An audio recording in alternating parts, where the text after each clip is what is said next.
Have you ever felt like the modern world, with all the science and the social changes happening so fast, is maybe creating a bit of a disconnect? Maybe with beliefs or traditions you hold dear. Or maybe you're just trying to get your head around some really complex ideas quickly without drowning in information overload. Yeah, exactly. Well, if you're looking for that shortcut, that way to get properly informed on some tricky intersections, you're definitely in the right place. Today, we're diving deep into how Islamic intellectual traditions are, engaging with and adapting to modernity, science, all those evolving social norms. And it's not just about doctrine, right? It's bigger than that. Absolutely. It's about a whole worldview. And we've got a really diverse stack of sources you provided to guide us: academic articles on Islamic epistemology, the whole crisis of modernism thing. Studies on modern faith challenges, classical philosophy discussions, and crucially, insights into core concepts like Tawhid. Right. So our mission today is to unpack this whole evolving debate around Islamic epistemology, like how knowledge is understood in Islam, and see how a foundational principle like Tawhid offers a framework. A framework for navigating today's world, bridging tradition and innovation, maybe even strengthening faith in this digital age we live in. Exactly. Getting you well informed on this complex stuff. Okay, let's unpack this then. To really get it, we have to start with that core concept, Tawhid. The sources all point to it being absolutely central. So what exactly is Tawhid, and why is it so foundational? Okay, so at its simplest, Tawhid is recognizing God's absolute oneness, singularity. But the really fascinating thing is it's way more than just a belief, More than just theology. Yeah, it's a principle that permeates all of reality. It says there's one unique, self-existent being, eternal, has all perfection, the only creator, the only one making things happen. So it's presented as this lens, a lens you view everything through. It shapes the whole universe of Islamic thought, from the really abstract metaphysical stuff right down to, daily life. That's a massive idea, a single unifying principle for everything. So how does something that deep, that metaphysical, translate into something practical, like social justice, for instance? Seems like a bit of a jump. Well, it's actually not a jump at all. It's a direct consequence. This is where Tawhid really shows its practical power. By saying everyone has the same origin, everyone's equal before the one God, it just demolishes structures of social superiority. Okay, I see. For instance, Tawhid frees your conscience. You're not meant to be in servitude to anyone or anything but God. That fosters real independence of thought. And I imagine that must have huge implications for things like individual liberty. Totally. The Quran itself says there is no compulsion in religion. The right direction is henceforth distinct from error. So this principle means that righteousness, taqwa, like God consciousness or piety, that's the only basis for nobility. Not blue blood or anything like that. Exactly. It completely rejects those ideas. The Prophet Muhammad himself really hammered this home. He said something like, "Oh, people, your God is one and your forefather Adam is one. An Arab isn't better than a non-Arab. A non-Arab isn't better than an Arab. A red person isn't better than a black person. A black person isn't better than a red person, except in piety." That's incredibly radical, especially for its time. A blueprint for social justice. It really is. And it predates a lot of modern ideas about equality. It's a fundamental challenge to any hierarchy based on birth or status. Super impactful. And it doesn't stop there. This principle touches every part of society, like Islam's approach to ending slavery, rooted in Tawhid. Master and slave stand on the same ground before God. It gets rid of that false pride in who your ancestors were or your social standing. Right. Plus, Tawhid creates this idea of a single brotherhood. It encourages mutual love, justice, patience. You see it in things like al-zakah. The charity, the wealth sharing. Yeah, but it's framed as a self-imposed duty. And really critically, Tawhid means constant accountability to God for what you do. That's essential for social justice. Humans are seen as, what's the word? Vicegerents. Khalifa, right? Steward. Khalifa, exactly. Stewards on earth, responsible for keeping harmony, maintaining a just society. In societies that maybe lack that concept of divine accountability, that ethical framework for justice be missing. That is a powerful foundation. Yeah. But, okay, I'm curious. If a belief is that central to equality and justice, what happens when it gets diluted or challenged directly? That's where its opposite comes in, shirk, associating partners with Allah. It's seen as the absolute gravest sin in Islam. unforgivable, actually, unless you sincerely repent. It just completely undermines that core idea of God's oneness. Okay. And our sources break shirk down into two main types. There's major shirk and then minor shirk. And what's the main difference there? Like, how serious are we talking? Major shirk is, well, it's major. It involves actually worshiping or venerating other beings or objects instead of Allah. Things like idols, statues, stars, even people believed to have divine powers. Okay. Or seeking help from, say, objects or deceased people instead of Allah. Doing that actually takes you outside the fold of Islam. Wow. Okay, so that's the big one. What about minor shirk? Minor shirk is less severe. It doesn't expel you from Islam, but it's still a really serious sin. Examples would be something like riya. Riya. Yeah, like doing acts of worship to get praise or attention from other people instead of purely for God. Or swearing by names other than Allah, or using charms or objects thinking they have power separate from Allah's will. There's subtle ways the core belief in Tawhid can get chipped away at. That distinction is really helpful. Okay, so if Tawhid gives this super clear framework, this equitable worldview, how did Islam historically deal with modernity? Our sources mention this crisis of modernism in the Islamic world. Yeah, and it's key to understand modernity here, not just as like recent times or current fashion. Right. It's more a mental approach, a way of accepting or rejecting ideas. And look, all religions faced a crisis with modernity, not just Islam. But Islam was kind of a latecomer to that whole struggle. There were specific historical reasons for that delay. Okay, so why the delay? What were the main factors? Well, first, Western modernity often arrived through, frankly, humiliating colonization. Modern science sometimes got seen as just another tool of subjugation. Think gunpowder, steamships enabling the colonizers. Muslims, who'd often been rulers, were suddenly being ruled. That would definitely create resistance. Absolutely. Second, the economic side. Plunder from colonies really impoverished many Muslims. When people are insecure, they often cling harder to tradition. Third, the role of the clergy, the theologians. After colonization, they lost political clout, and many, often from poorer backgrounds, became pretty hostile to modern science and rationality. They reinforced fears among the largely illiterate masses. And lastly, there just wasn't a strong democratic tradition in many places. Widespread poverty, illiteracy, a slow-growing middle class, all that hindered modernity. Plus, authoritarian regimes, often backed by Western powers, especially where there was oil-restricted free inquiry, and pushed a kind of medieval theology, calling it an Islamic state. But here's something really striking from the sources. The Quran itself seems to encourage what we'd call scientific thinking, observing nature, reflecting. It equates knowledge with light, ignorance with darkness. How does that square with the historical resistance you just described? That's the crucial tension, isn't it? You're right. The Quran repeatedly stresses observing nature, reflecting. It even emphasizes inductive knowledge way before people like Bacon in the West. The Prophet Muhammad himself made seeking knowledge obligatory for all believers, men and women. So the problem wasn't Islam itself. The argument in these sources is no, not Islam per se. The problem was more its feudalization. As Islam spread into existing empires, this idea of submitting to authority gradually took over from free inquiry, especially after the Umayyad period. Ah, okay. That shift, combined with the whole colonial experience, created this resistance to modernity that wasn't necessarily inherent in the faith's core texts. But, it's worth saying, there were reformers in the 19th century, people like Muhammad Abduh in Egypt, Jamal al-Din Afghani in Iran, Afghanistan, Turkey, Sir Syed in India, pushing for modern ideas in education. But their impact was limited. More on the intellectual elite, yeah. Didn't always filter down widely at the time. That historical context is really fascinating. So, fast forward to today. Given all those complexities, how are Islamic thinkers now actually trying to bridge that gap? What are some of these contemporary projects aimed at reconciling Islamic understanding with modern science and philosophy? Okay, so our sources highlight three really significant intellectual projects. There's the Islamization of Knowledge, or IOK, then Radical Reform, RRR, and a Maqasid methodology, These are major attempts to develop an Islamic epistemology, a theory of knowledge that can really engage properly with today's natural and social sciences. IOK, RR, Got it. Do they agree on anything? They do share some common ground, yeah. They all pretty much agree there's a crisis in the modern Islamic intellectual tradition. And they all agree it's vital to bring Islamic primary sources like revelation and normative guidance back into the picture when trying to reorient modern knowledge.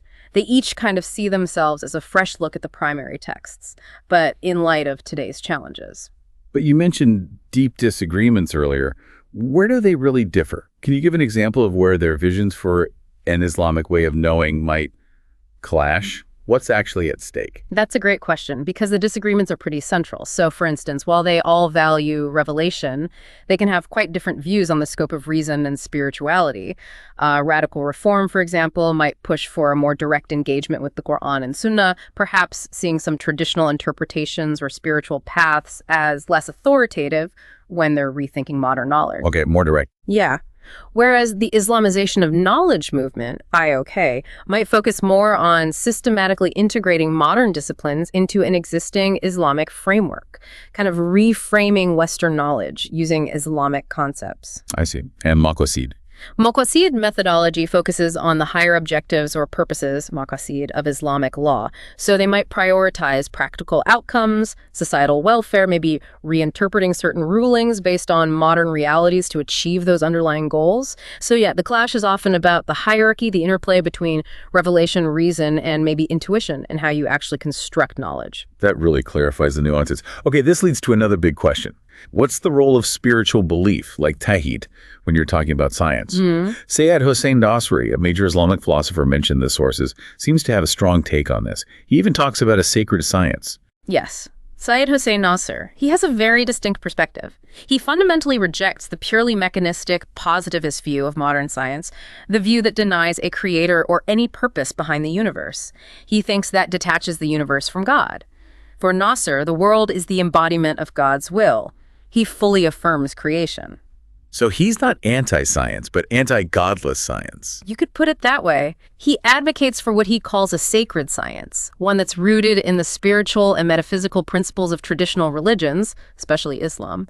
Ideally, he thinks modern science, as a form of knowledge, ilm should not violate the core values of Islamic knowledge, but inspires it with divine inspiration. So it's not about abandoning modern science, but mastering it and then reframing it through a spiritual lens. What's really revolutionary about this sacred science idea? Precisely. Master it, then reframe it. What's truly revolutionary is how profoundly it challenges the foundations of secular scientific thought. It basically says, true, complete knowledge is only possible when science reconnects with the divine. He appreciates rationalism and empiricism, sure, but he places scientific knowledge lower on the hierarchy than religious and divine truths. Okay. He sees nature itself as manifesting God's attributes, which means humans have a responsibility to protect it. He argues Muslims need to master modern science in depth, not just the practical applications. And then critique it. Yes. Critique it using Islamic teachings, create a new paradigm drawn from Islamic sources, and basically write a new chapter in the history of Islamic science. It means integrating the positive aspects of modern science into a worldview that confirms Tawhid and the idea that creation has a purpose. That's a huge undertaking. It is. And he also stresses something interesting. Using Islamic language is crucial when expressing scientific ideas, because language reflects thought, right? Using Islamic terms helps prevent reflecting purely secular views unintentionally. Language shapes thought. Makes sense. Okay, let's bring this right into the now. How do these concepts, especially something like shirk, play out specifically for, say, Generation Z? Today's world, digital, social media, everywhere. What are the unique spiritual challenges young Muslims are facing? Yeah, the digital environment throws up some serious challenges for Gen Z when it comes to avoiding shirk. I mean, they've grown up with access to so much information, including stuff that directly contradicts Islamic teachings that can obviously lead to confusion. And information overload, conflicting messages. Exactly. And then you've got social media and pop culture pushing what the sources call excessive idolization of celebrities. That can lead to behaviors that maybe subtly clash with Tawhid. Plus, there's the whole vibe that success and happiness are all about material stuff. Materialism. Right. And that can lead to these subtle forms of shirk, like relying too much on human power or technology or money instead of ultimately relying on Allah. Can you give some specific examples of how shirk might look different today? Like modern forms. Sure. The sources point to things like digital mystic games, maybe online rituals involving trying to summon spirits, even getting way too involved in video games with mystical themes where maybe the lines blur between fictional powers and reality. There's also the subtle shirk of maybe overestimating what algorithms or AI can do, thinking they determine your fate, rather than recognizing Allah's ultimate power and control. That's a really modern twist. Isn't it? Another interesting one is this idea of self-worship. Like, self-love is important, but if it gets taken to an extreme where it replaces or overshadows acknowledging Allah as the source of everything good, that's a problem. And just the general pressures of modern life can cause identity crises, leading young people to seek answers in the wrong places, potentially falling into shirk. Wow. It's a stark reminder that these ancient concepts are still incredibly relevant, just maybe in new packaging. Yeah. So what can be done? What are the actionable strategies the sources suggest to help Gen Z strengthen their understanding of Tawhid and navigate these real modern spiritual hurdles? Okay, several key strategies come up. First, just deepening knowledge. Understanding Tawhid better through accessible resources, think cyber preaching, like podcasts, videos, online courses, even platforms Gen Z uses heavily, like TikTok can be used for this. Meeting them where they are. Exactly. Second, critical thinking. Applying critical thinking skills, but grounded in Islamic values, to analyze these issues around polytheism or shirk. Third, really getting a proper understanding of the Quran and Hadith that's fundamental to recognizing when things deviate. Foundational knowledge. Right. Then there's practicing tawakkul, reliance on Allah, trusting God. That helps guard against seeking easy fixes through shirk practices. Studying Aqidah, the creed, the core beliefs, and akhlaq, ethics, moral conduct, is also key to strengthening faith. So knowledge, critical thinking, trust, ethics. And finally, practical steps. Consciously avoiding environments or activities that promote shirk. And maybe most importantly, engaging young people in dialogue, actually talking with them about these issues of creed, not just at them. It sounds like it requires a very active, conscious response to keep those core beliefs strong amidst modern pressures. Which brings us nicely to the idea of tradition itself. Our sources made this really interesting distinction between traditionalism with a capital T like, the authoritative way of understanding Islam, and traditionalists, the actual people who might, well, sometimes fall short in applying it today. Can you unpack that difference for us? Yes, that's a really crucial distinction they make. So traditionalism, the ideal, let's say, refers to the whole collective body of Sunni intellectual traditions, theological, legal, spiritual. It's seen as the authoritative way to understand Islam, rooted in centuries of commentary on the Quran and Sunnah. Okay, the established body of knowledge. Right. It offers huge value, pedagogical utility, like through Arabic language sciences or usul fiqh, the principles of jurisprudence. Yeah. And it also has what the sources call decolonial utility, preserving an authentic Islamic intellectual heritage against, foreign influence. And traditionalists. Traditionalists, lowercase I, are the practitioners, the people who claim to support or follow this tradition, the individuals. Got it. The ideal versus the practice. So what were some of the problems or challenges the sources pointed out regarding the practitioners, the traditionalists? Well, several issues came up. One was described as intellectual ossification, basically a fear of change within the tradition, leading to kind of isolationist thinking instead of engaging with and evolving alongside the contemporary world, not integrating traditional knowledge with modern fields. And I imagine that creates a real disconnect for many people living modern lives. Absolutely. Which leads to another point. Many traditional scholars, unfortunately, are described as having a poor grasp of the contemporary world. They might lack a systematic understanding of natural or social sciences. Which makes the tradition seem irrelevant.